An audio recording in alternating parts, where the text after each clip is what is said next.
Greetings, fellow Earthlings. A video with some woodworking again. Shock horror. So, yeah, this is project number 4-ish, not including the other ones you haven't seen. We've got a bit of a commission. Now, I say commission because I won't be charging any money for it. This is for my friend at work, Kev and his wife Sue. She's asked me to make what I'm going to call a book house. Done a bit of a design on Fusion. Looks a bit something like this. So the idea is, I've called it a book house because it kind of looks like a cross between a book stand and a birdhouse. It's a birdhouse for books. But the idea is that you stand your books up this way, the ones that you aren't reading, and the one you are reading, you put it on the top, on the peak, on the roof of the book house to save your position. I thought that was a pretty snazzy idea. So I've done a design on Fusion 360. That's a software that I use at work quite often.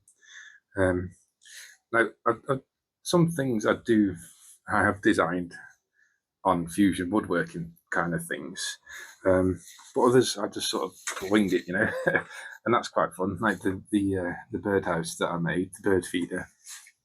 I just got an idea for that and went for it. But sometimes it's fun to do like a full design as well. This way I know that I'm getting the proportions right. It's kind of an issue with this one. Like I've modelled an A5 size standard size book just to see how it fits on, and get an idea for the height as well, because Kevin Sue sent me a photograph of this. This isn't one of my designs, but I've sort of worked off a photograph and built it up digitally just so I can get an idea of how to do it, and I'll work from the design, but keep it loose, as I like to do. I've printed off drawings for each of the parts. Let's see here with dimensions. So that's the back of the upright of the book house. So I'm still figuring out the best way to tackle this yet. That's the base of it and the roof here. So that's two pieces. I've got to make two bits and then I'm going to pin them together. As far as like attaching everything goes, I think I've got some panel pins and a bit of glue as well. And that should be suitable for a book house, I reckon. There won't be too many tornadoes in the living room. So yeah, that's sort of the plan really. Should be a simple enough project for my my caliber of woodworking. But yeah, nice bit of gluing action. I'm thinking I'll do the base first, just because it's easy enough, and then I think I'll do the roof next. The reason for that is if I don't get this angle perfectly right, if I do the roof first, and then I can use that to mark out the angle cut on the upright part, which I don't think anybody's going to be scrutinizing my angles on that. So least of all the books themselves. So yeah, let's have a look at getting started. I've got everything I need. I did a wood supply run from good old B&Q, and I managed to find some semi-decent timber. I've gone with it's 144mm wide and 18mm thick. That's the dimensions we've gone for. Less a bit of sanding and finishing. But yeah, it should be. I've got two lengths, so hopefully I should be able to find decent sections of it to chop up to make the bits. It is always helpful, and in the future I might make another one. Maybe I think my sister might like one of these. She does a bit of reading. Might make a nice birthday present. So yeah, we'll see how it goes. I bought some wood stain as well. Bit of Ron Seal. I know him well. So yeah, I think that should take the natural pininess away and give it a nice finish. Again, because we're still just working with pine at the moment, I don't really want to dip into like the exotic woods just yet. But yeah, we're damn close.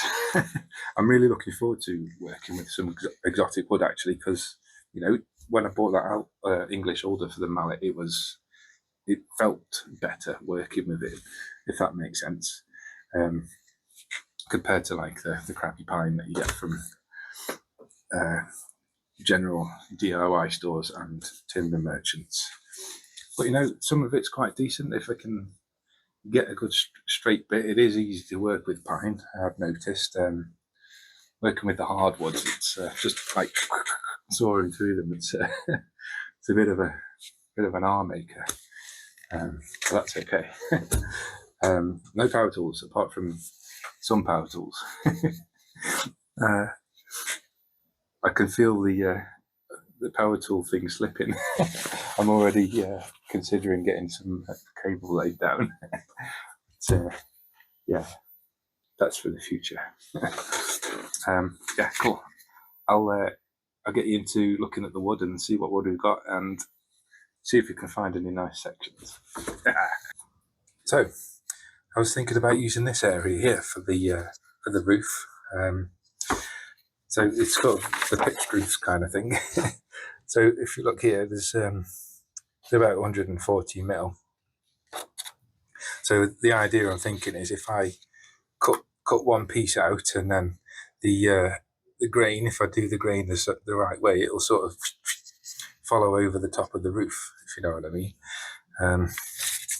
So I was thinking this little section here, we've got these two knots here, which isn't too much of a problem.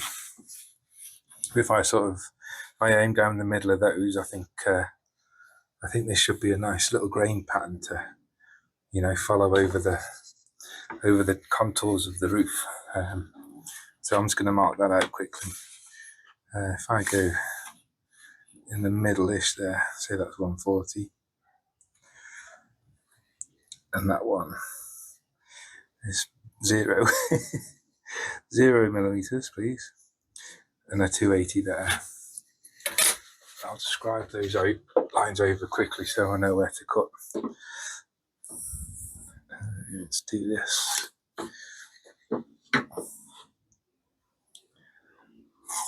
It's for future reference. So I sort of dished over this way at the moment. I think that would that make sense to put it that way? If the book's going to be sitting on, this will be like the top of the roof. That makes sense, and the book will be sitting on like this. So I figured it'd probably be less. Can books get splinters? I guess they're made of the same. They're made of trees, aren't they? Books and wood made of trees. Trees are notoriously made out of wood. So yeah, I guess it makes sense that I'm going to sand the crap out of it anyway. So yeah, I'm waffling. So yeah, roof section going that way. I've written poo. Roof. Okay, that's upside down for you. So I try and write roof upside down. Hang on. Those are easy. There we go. You can see what I've written now. Yeah, cool. Roof sections. So there's other bits here. I'll spin you around. Thinking the base isn't quite big, so too big, so I reckon that'll fit in this sort of section. And as for the upright, there's a bit here maybe. I might just be able to squeeze it out of that bit. How tall is that again? So approximately 250.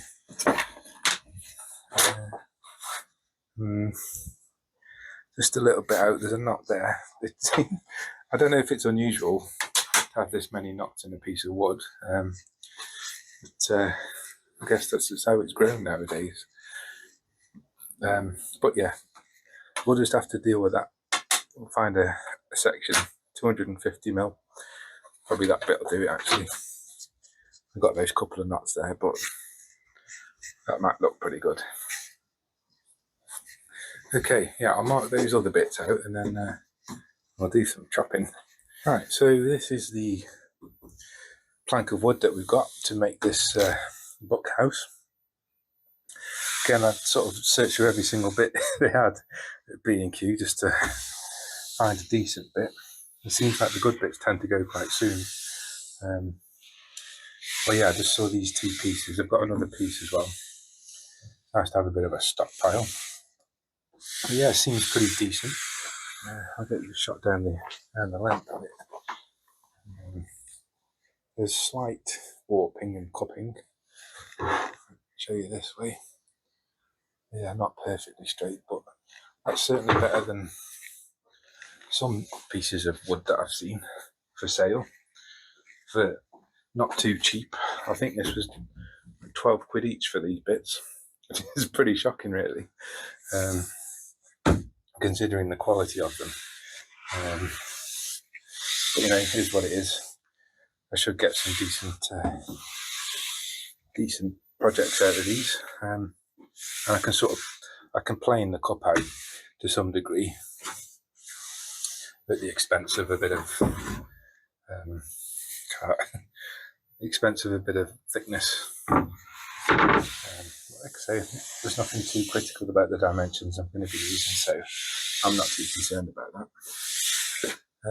So yeah, I think we can sort of maybe get some knot-free sections out, or even have some not I'm getting confused here.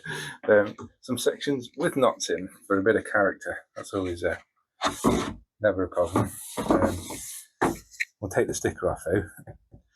That won't look very good. Yes, it's a bit of a crack here. Okay, that's something to be aware of. Okay, we might have a look at the other one as well, just see if there's any other bits on there. What would cause that? Is that just because I guess that's the centre of the. Look at the growth rings there. That's right down the middle. So that's where that's split. Okay. So yeah, I'll have a go over it with a fine-tooth comb and see if we can find some suitable areas to chop from. Cool. So just to bring you back in, a bit of a brainwave. If I cut the upright part like this, because I'm chopping a bit off anyway, I can just about avoid all the knots. So we'll have a nice knotted back for the bookhouse. I think that'll be pretty cool. Just a bit of creative cutting, even if we have to lose a few millimeters on the height. Might bring that down a little bit just to get to avoid that knot there. But yeah, I think that's nice brainwave for the evening. We can have that nice grain pattern on. Wicked. Another costume change. It is absolutely sweltering at the moment. We're having a bit of a heat wave in the UK. It's not really dropped below 25 degrees Celsius peak temperature for the last 4 or 5 days, and it's going to be like that for the next week or so. Try not to complain too much, but it is pretty sweaty. Anyway, so continuing my ethos of not using power tools, I'm going to use this power tool to cut these pieces out for the birdhouse, the bookhouse. This thing is pretty cool. Main reason I'm going to use it is because it's just fun to use. It's a little mini circular saw. Show you that. It takes an 85mm blade. and it does a really good job. I bought this primarily for chopping up pallets. I've got reasonably unlimited supply of pallets I can have at work and various other bits and pieces. So it's great for that, chopping up pallets for kindling and whatever you need to, because they're a bit awkward to disassemble. But yeah, it's a nice bit of kit. I used it to do all the plywood for the half workshop. That would have been a lot of hand sawing.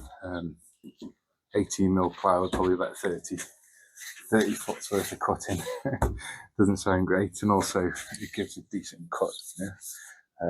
Little circular saw fella. It came with a few different blades. This one's the carbide tipped one.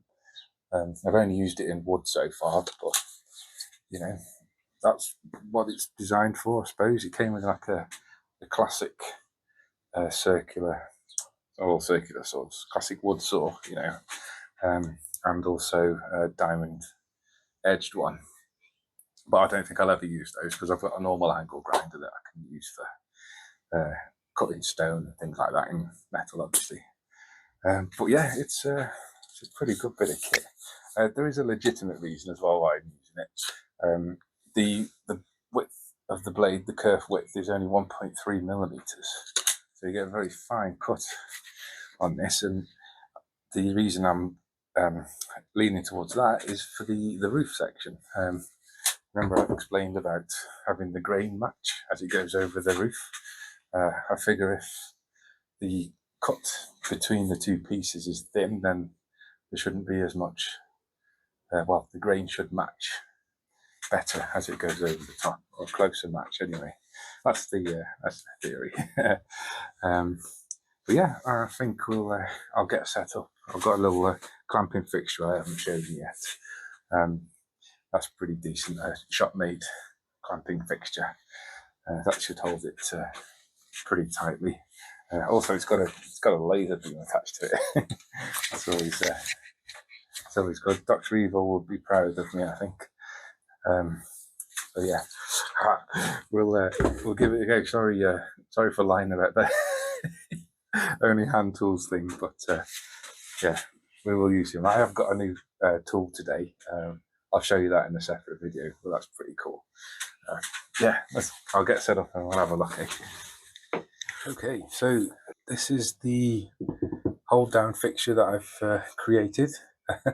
It's quite a simple construction.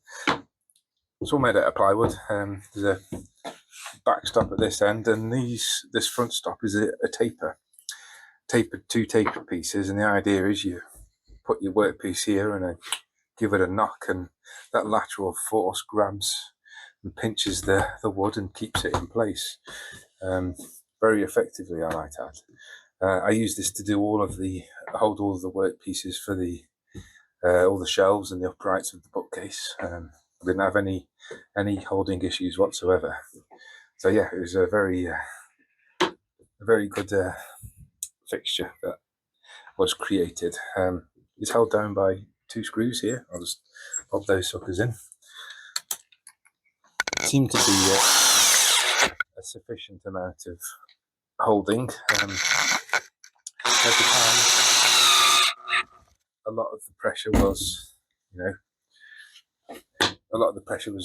mainly doing chiseling, so it was all downward pressure. There's not a lot of sideways movement doing this kind of thing.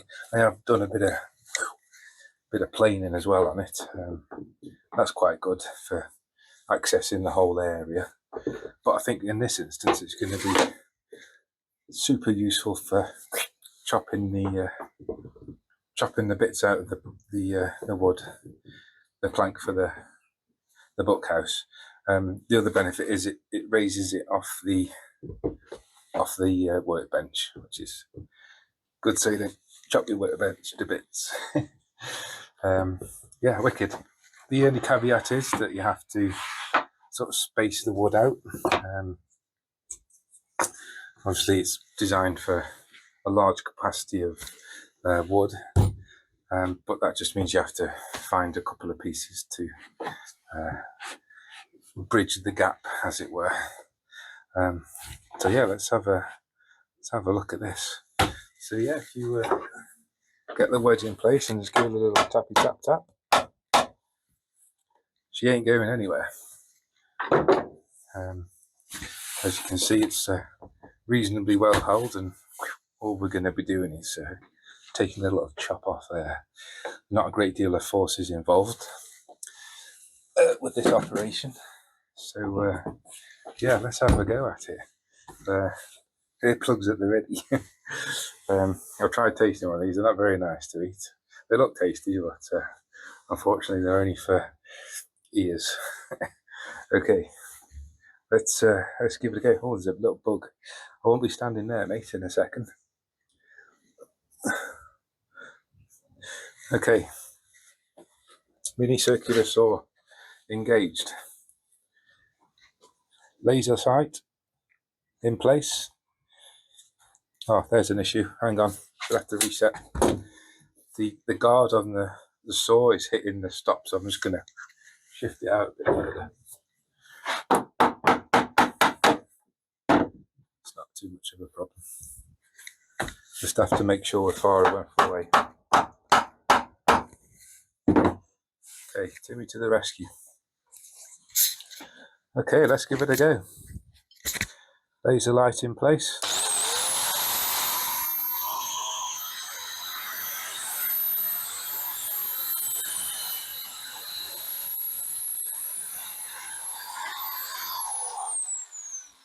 Look at that. Reasonably decent cut. We shall continue.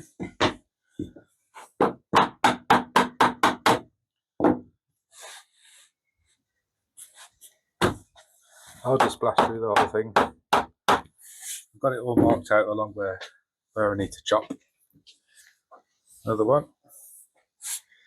Laser lined up.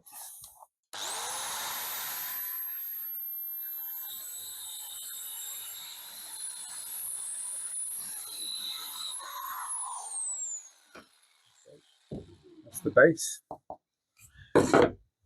Next one. Ooh, got the roof cut coming up. Let's see how we do with that. Sort the cables out.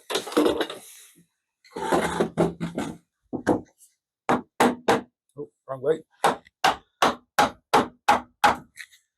Okay, there's the base.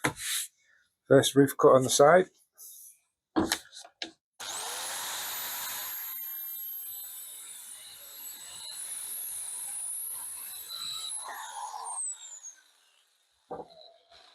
Okay.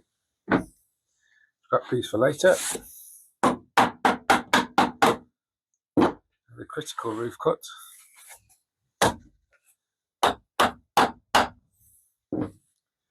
This is the joining pieces.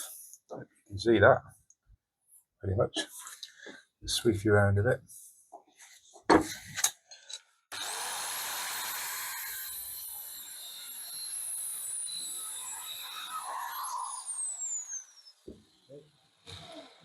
Roof number one.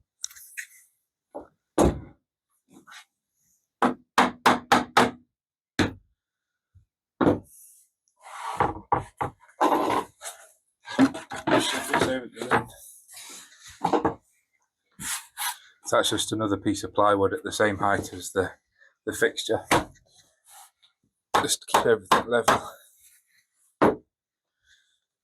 Right. Roof number two. I am looking into getting a dust extraction fitting for this as well. I'm thinking of get like a hose, just so I don't have the Henry Hoover hose. It's a bit cumbersome.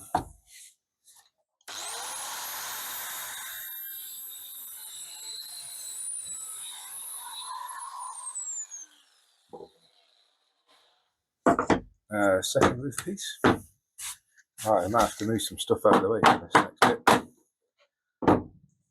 Should be alright. Oh, I've got wood dust in my wine. Cheers, by the way.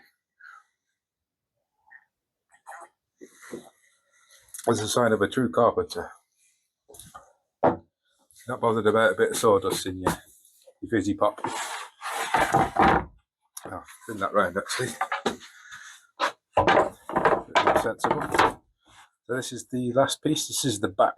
So you notice I've got the roof marked out here. All I'm going to do first is cut it square, and then I'll figure these bits out when I've got the roof pieces joined together, and I'll scribe a suitable line on, and we'll chop those bits off afterwards.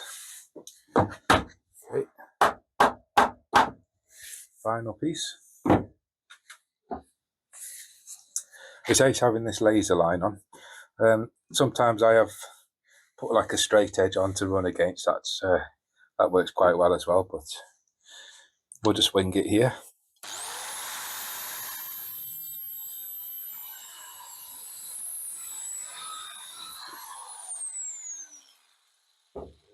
Okay. Another off cut. The final piece. How it is make a mess. Definitely need to get the extraction sorted for it. That's okay. We can get the hoover on the go. Okay, here we go.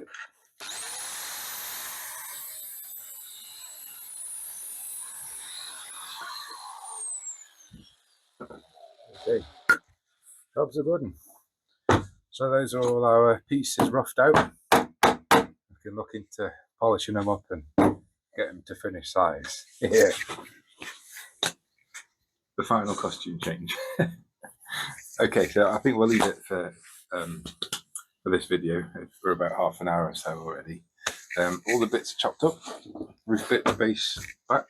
Still rough cut. But in the next video, we'll have a look at tidying them up and hopefully get them all assembled as well. Shouldn't be too much effort. And we'll do some. I've done a bit of a test on the seal that I'm going to use, and I'll show you a close up in the next one. A little teaser. Hope everyone's okay with the schedule upload. I mean, I guess that's a bit old school, isn't it? Really, a half an hour episode a week. Some YouTubers do like once every 2 months. But, you know, we'll see how it goes. I think half an hour episode every Friday is it's easy enough for me, I think. So yeah, we'll next video we'll have a look at finishing the bookhouse off. Catch you later.